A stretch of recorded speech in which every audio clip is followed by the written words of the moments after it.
Hello दोस्तों। तो आज हम आपकी राजनीति विज्ञान की किताब के विषय स्वतंत्र भारत में राजनीति के अध्याय 6 लोकतांत्रिक व्यवस्था का संकट अध्याय पढ़ेंगे और यह वीडियो का पहला भाग है। तो आइए समझते हैं। लोकतांत्रिक व्यवस्था का संकट। हमारा देश एक लोकतंत्र है, लिबरल डेमोक्रेसी है। अब इसके व्यवस्था में संकट का क्या मतलब है? तो लोकतांत्रिक व्यवस्था के संकट की जब हम बात करते हैं तो हम बात करते हैं आपातकाल की, यानी इमरजेंसी की, जो कि 1975 यानी 1975 में भारत में लागू की गई थी। और यह कोई राज्य का आपातकाल नहीं था जहां पर राष्ट्रपति शासन राज्यों में लगाया जाता है। यह थी राष्ट्रीय आपातकाल यानी नेशनल इमरजेंसी। और यह कब लगाई जाती है? जब अंदरूनी या बाहरी सुरक्षा की गड़बड़ी की आशंका हो। समझ रहे हैं आप? जब देश की अंदरूनी व्यवस्था में गड़बड़ी की आशंका हो या बाहरी आक्रमण का कोई संदेह हो।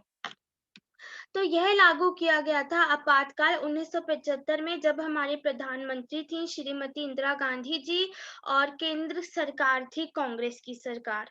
तो वीडियो के इस भाग में हम समझेंगे कि आपातकाल का संदर्भ क्या था, आपातकाल लागू क्यों किया गया था, देश में ऐसा क्या हो रहा था जिसके कारण आपातकाल लागू करना पड़ा।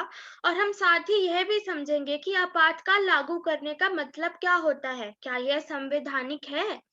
यह संवैधानिक है और यह बात हम वीडियो के आखिरी भाग में समझेंगे। इस वीडियो के पहले भाग में हमें यही समझना है कि आपातकाल की देश में संदर्भ क्या था, आर्थिक, औद्योगिक एवं सामाजिक। और हम वीडियो के दूसरे एवं तीसरे भाग में समझेंगे कि आपातकाल के परिणाम क्या निकले, क्या आपातकाल लगानी जरूरी थी, क्या सरकार ने इसमें अपनी मनमानी करना चाहिए और संविधान के साथ छेड़छाड़ करने की कोशिश की गई। यह सारे प्रश्न हम समझेंगे इस अध्याय के अगले वीडियोस वाले भाग में। फिलहाल के लिए हमें यह समझना चाहिए कि संदर्भ क्या था, यानी आपातकाल की पृष्ठभूमि क्या थी, ऐसा हो क्या रहा था देश में 1970 के दशक में। तो 1971 में क्या हुआ था? बांग्लादेशी युद्ध। आप अपने अध्याय 4 में यह पढ़ चुके हैं। और आप यह भी पढ़ चुके हैं कि 1971 के युद्ध के बाद 80 लाख या उसके दौरान 80 लाख शरणार्थी बांग्लादेश यानी पूर्व पाकिस्तान से हिंदुस्तान में आए। कहां पर आए? पश्चिम बंगाल में। तो आर्थिक संदर्भ, जब 80 लाख लोग दूसरे देश से आपके देश में आ जाएं, क्या महंगाई बढ़ेगी, बेरोजगारी बढ़ेगी, आप एकदम से जॉब्स, नौकरियां तो नहीं बना पाएंगे। तो आर्थिक संदर्भ था महंगाई और बेरोजगारी का। खाद्य सामग्री के दाम बढ़ चुके थे, तेल के दाम बढ़ चुके थे, पेट्रोल एवं डीजल के। इसके साथ ही औद्योगिक विकास दर बहुत कम हो चुका था, यानी जीडीपी नीचे गिर गई थी। और जो देश अपना एग्रीकल्चरल प्रोड्यूस करता है, देश के अपने खुद के खाद्यान्न है, वह 8% तक गिर चुके थे, क्योंकि 1971 का मॉनसून फेल हो चुका था। तो एक तरफ तो महंगाई, बेरोजगारी बढ़ रही है, दूसरा जो भारत के खुद के खाद्यान्न है वह भी कम होते जा रहे हैं। इस संदर्भ में विरोधी पार्टियों ने कांग्रेस के खिलाफ एक जन आंदोलन शुरू कर दिया था। अभी हम आगे उसी के बारे में समझने वाले हैं। और पश्चिम बंगाल और अन्य कुछ राज्यों में मार्क्सवादी विचारधारा बहुत सशक्त हो चुकी थी, बहुत स्ट्रांग हो चुकी थी। किसके खिलाफ? पूंजीवाद के खिलाफ, क्योंकि कैपिटलिस्ट सिस्टम के खिलाफ थे मार्क्सवादी। यह समाजवाद एवं कम्युनिस्ट विचारधारा में विश्वास रखते थे। पूंजीवाद क्या है? अब आप बताइए, अगर जो किसी फैक्ट्री का मालिक है वह ज्यादा धनी होगा या फैक्ट्री में काम करने वाला एक कर्मचारी धनी होगा? फैक्ट्री का मालिक धनी होगा। और इसी का विरोध करते हैं मार्क्सवादी विचारधारा वाले लोग जो इसमें विश्वास रखते हैं। तो वह किस में विश्वास रखते हैं? समाजवाद एवं कम्युनिज्म में। तो यह तो था व्यवहारिक संदर्भ कि जनरली क्या हो रहा था देश में। अब हम बात करते हैं गुजरात और बिहार के छात्र आंदोलनों की। सर, सबसे पहले गुजरात की बात करें तो जनवरी 1974 में गुजरात के छात्रों ने खाद्य सामग्री और तेल की बढ़ती कीमतों के खिलाफ आंदोलन शुरू किया, सरकारी भ्रष्टाचार के खिलाफ आंदोलन शुरू किया और करते-करते यह आंदोलन इतना व्यापी हो गया कि सारी विरोधी पार्टियों का इसको समर्थन मिला। विरोधी पार्टियां कौन सी हुई? सत्ता में कौन सी सरकार थी? कांग्रेस की, गुजरात में एवं बिहार में भी और केंद्र में भी।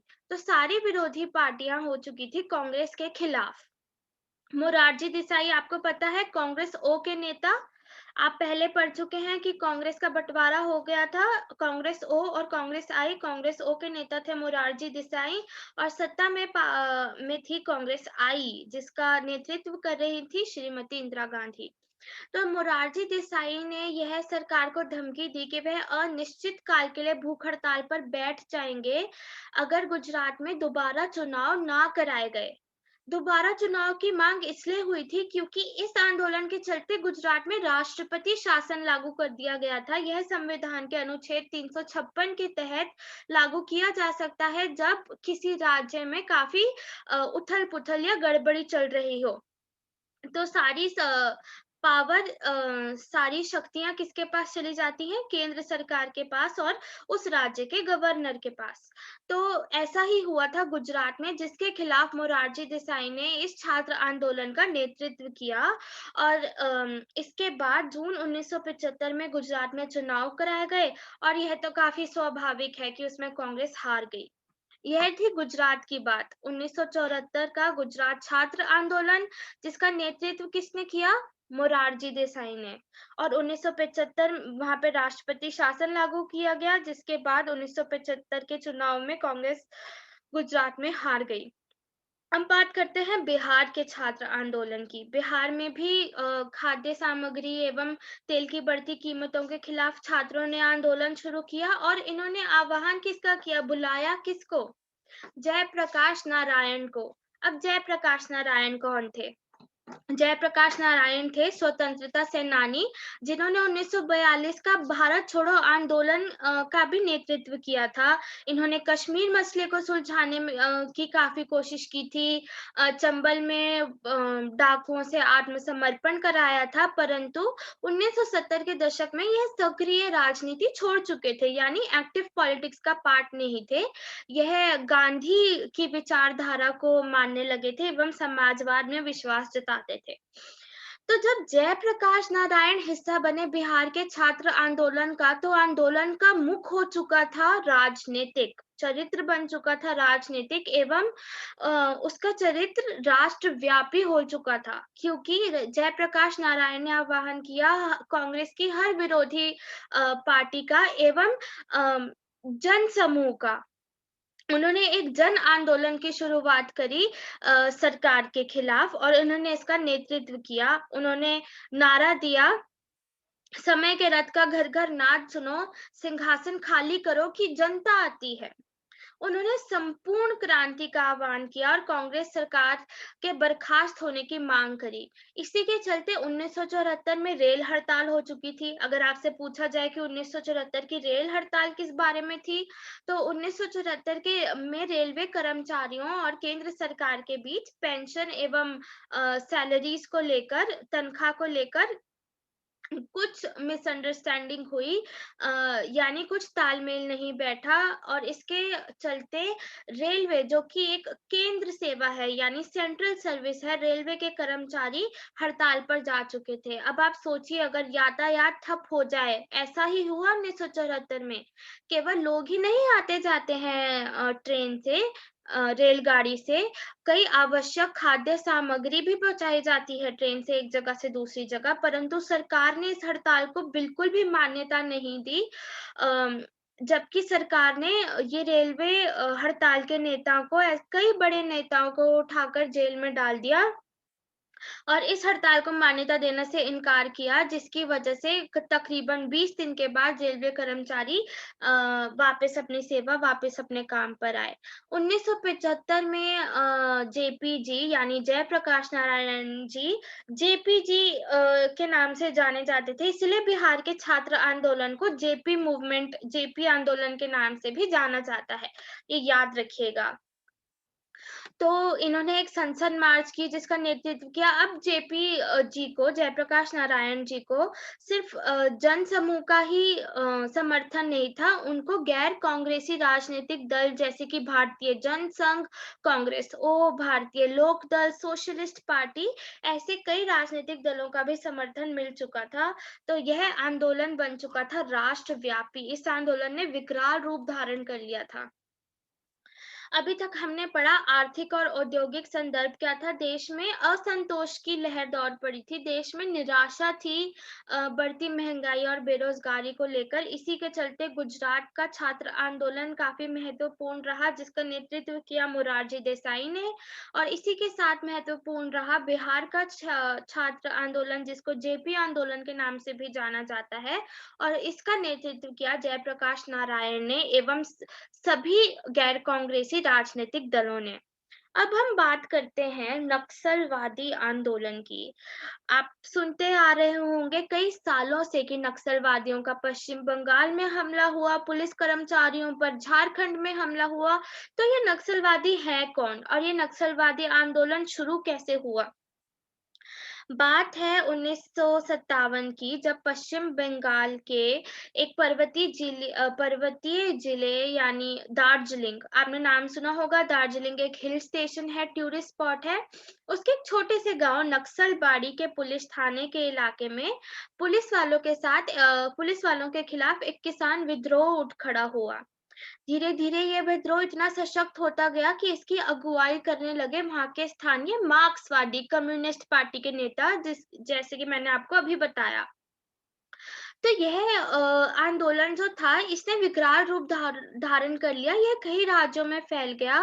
और 1970 के आसपास नक्सलवादी जो थे वह चारू मजूमदार के नेतृत्व में आ गए थे।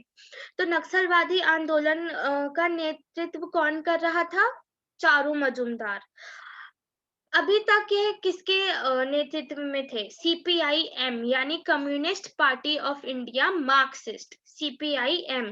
परंतु 1969 में यह अलग होकर इन्होंने बना ली अपनी सीपीआईएमएल यानी communist party of India Marxist Leninist.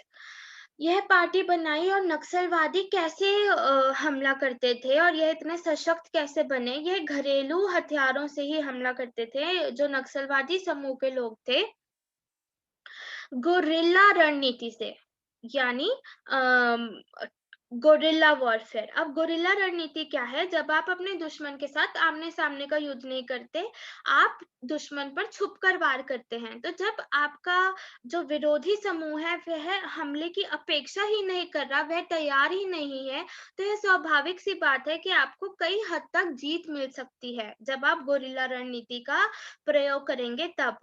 तो यह इस रणनीति का प्रयोग करते थे एवं ये हिंसा और बल में काफी विश्वास रखते थे। जबकि जेपी आंदोलन और गुजरात के आंदोलन अहिंसा पूर्वक आंदोलन थे, जैसे कि मैंने आपको बताया जयप्रकाश नारायण गांधीवादी विचारों में विश्वास रखते थे। इसी के चलते जो नक्सलवादी थे वह बलपूर्वक धनी भूस्वामी एवं जमींदारों से जमीन छीनकर गरीब और भूमिहीन लोगों को जमीन बांट देते थे।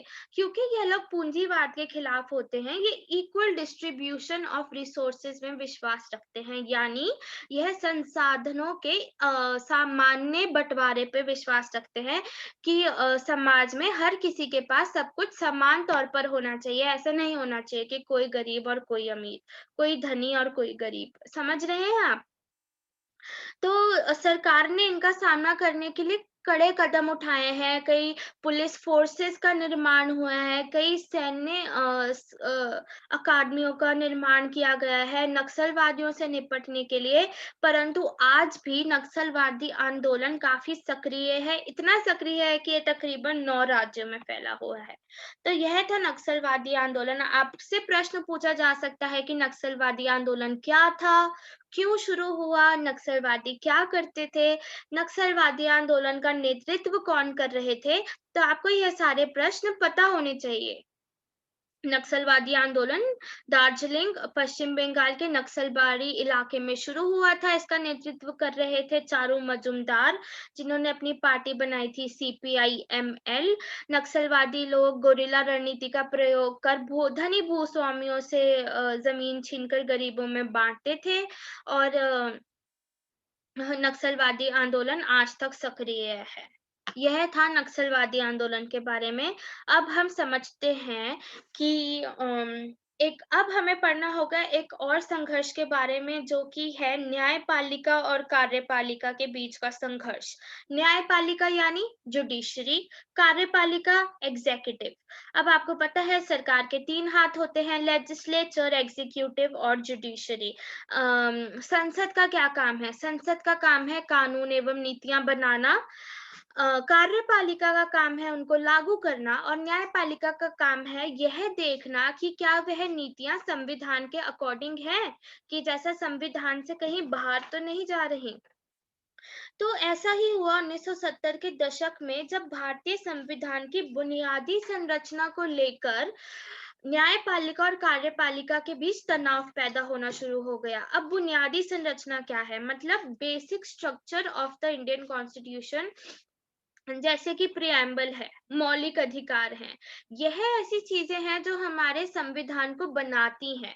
उसके बाद जो IPC है, डायरेक्टिव प्रिंसिपल्स, ये सारी चीजें जो है वह उतनी मौलिक, उतनी मूल नहीं है जितना भारत के संविधान के मौलिक अधिकार हैं। तो न्यायपालिका का यह कहना था कि यह सरकार के दायरे में नहीं है कि वह इन मौलिक अधिकारों में संशोधन कर सके या हमारे संविधान की बुनियादी संरचना को बदल सके। तो 1973 और सरकार इस बात से काफी परेशान थी। जैसे कि आपने आपने अगर कभी गोलकनाथ केस या केशव नंदा भारती मुकदमे के बारे में सुना हो, तो इन मुकदमों के बाद सरकार को भारत के संविधान में काफी संशोधन एवं बदलाव करने पड़े थे। 1973 में जब केशव नंदा भारती के मुकदमे का फैसला सुनाया गया, तो इसके तुरंत बाद ही मुख्य न्यायाधीश का पद खाली हो चुका था।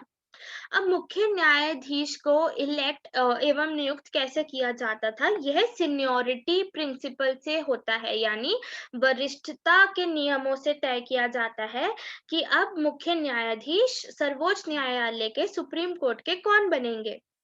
तो इसके चलते सरकार ने सर्वोच्च न्यायालय के 3 वरिष्ठ न्यायाधीशों को नजरअंदाज कर न्यायाधीश A.N. रे को मुख्य न्यायाधीश के रूप में नियुक्त किया।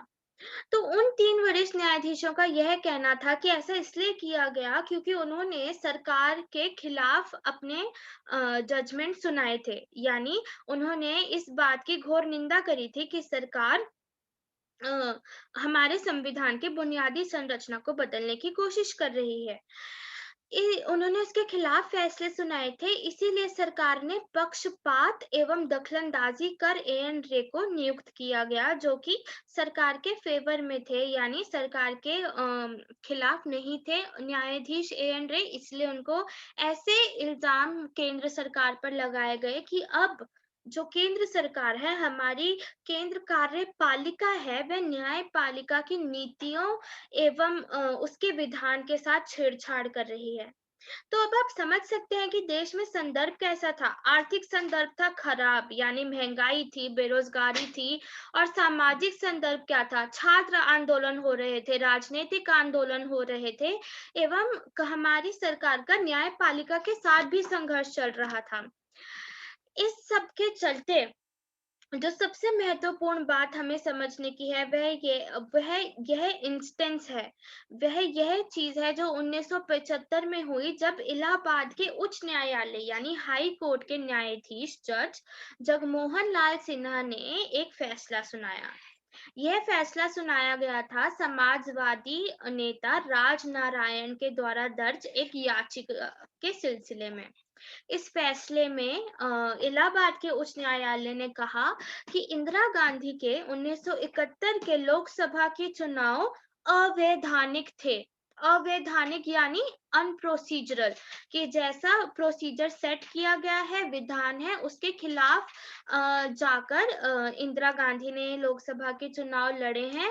और उन पर यह आरोप था कि उन्होंने सरकारी कर्मचारियों की सेवा का प्रयोग किया है अपने चुनाव प्रसार में, जो कि कोई भी नहीं कर सकता, क्योंकि जब आप चुनाव प्रसार कर रहे हैं तो वह आपका निजी मामला है। आप उसमें सरकारी कर्मचारियों की सेवा का उपयोग करेंगे तो वह पक्षपात होगा।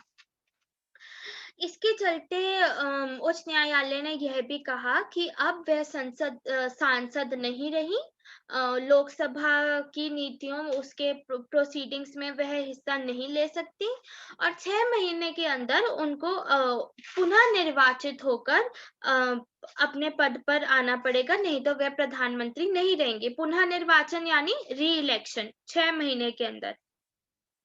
तो 24 जून को यह बात सर्वोच्च न्यायालय तक पहुंची, और उन्होंने यह उच्च न्यायालय का यानी सुप्रीम कोर्ट ने इलाहाबाद की हाई कोर्ट का फैसला जो है वह स्थगित कर दिया, यह कहकर कि अभी इस विषय पर, क्योंकि यह गंभीर विषय है, देश की प्रधानमंत्री के निर्वाचन का विषय है, तो इसकी कार्यवाही जब तक सर्वोच्च न्यायालय नहीं करता तब तक श्रीमती इंदिरा गांधी सांसद बनी रहेंगी, परंतु वह लोकसभा की कार्यवाही में हिस्सा नहीं ले पाएंगी।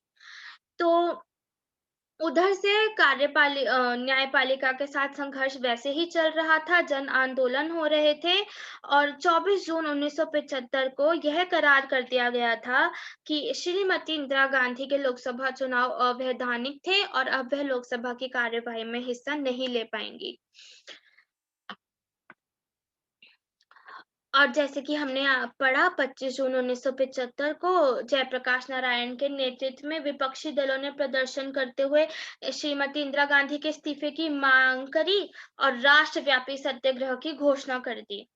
तो इन घटनाओं के चलते, इस घटनाक्रम के चलते, जब इतनी सारी चीजें एक साथ हो रही थी, तो सरकार ने 25 जून 1975 को आपातकाल की घोषणा कर दी, यानी राष्ट्रीय आपातकाल, नेशनल इमरजेंसी।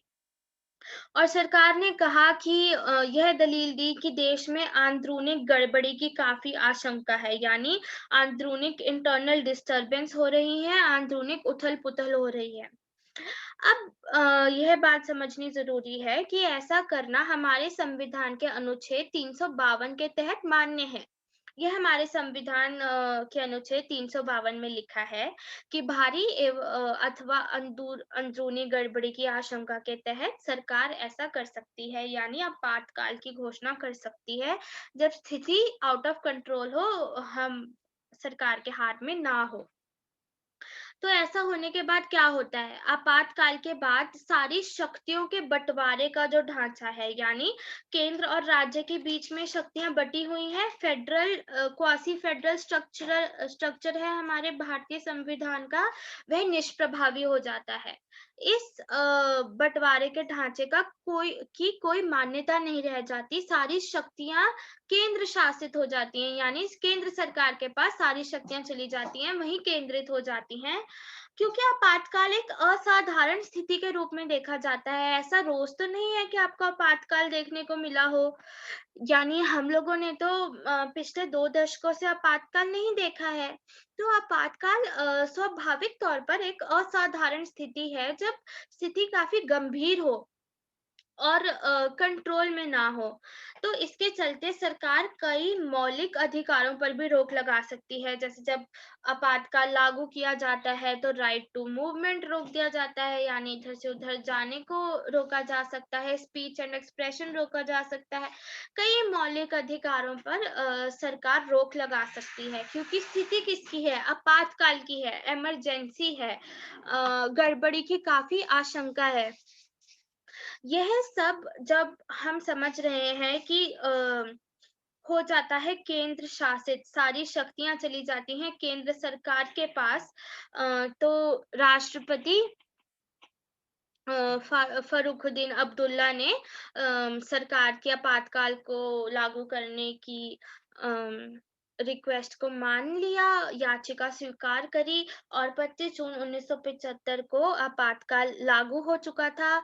इसके बाद क्या हुआ? सेंसरशिप हुई, कई अखबार बंद कर दिए गए, कई बड़े-बड़े नेताओं को गिरफ्तार किया गया। पर यह सब पढ़ेंगे हम वीडियो के दूसरे भाग में। इस वीडियो पर हमने क्या समझा? हमने यह समझा कि संदर्भ क्या था, आपातकाल लागू क्यों की गई, देश में सरकार किसकी थी, कौन सरकार के खिलाफ आंदोलन कर रहा था, जन आंदोलन क्या था, नक्सलवादी आंदोलन क्या था, न्यायपालिका के साथ कार्यपालिका का संघर्ष क्यों हो रहा था, और 25 जून 1975 को आपातकाल लागू करने के बाद केंद्र सरकार के पास कौन-कौन सी शक्तियां एवं ताकत आ चुकी थी।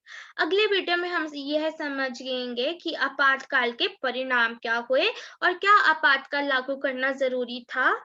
अ, आशा करती हूँ आपको आर्थिक एवं औद्योगिक संदर्भ, अ, बिहार का छात्र आंदोलन यानी जेपी आंदोलन, जन आंदोलन, गुजरात का छात्र आंदोलन जो कि मोरारजी देसाई के नेतृत्व में हुआ, नक्सलवादी आंदोलन चारू मजूमदार के नेतृत्व में सीपीआई एमएल के नेतृत्व में हुआ, एवं कार्यपालिका और न्यायपालिका के संघर्ष के बारे में समझ आया होगा, और यह समझ आया होगा कि इलाहाबाद उच्च न्यायालय के फैसले के बाद एवं 24 जून को सर्वोच्च न्यायालय के फैसले के बाद और संसद मार्च के बाद जो 1975 को जयप्रकाश नारायण के नेतृत्व में निकाली गई, इन सब घटनाक्रम के बाद 25 जून 1975 को देश में राष्ट्रीय आपातकाल की घोषणा कर दी गई थी। इस वीडियो में इतना ही। मिलते हैं अगले वीडियो में यह समझने के लिए कि आपातकाल के परिणाम क्या हुए। धन्यवाद।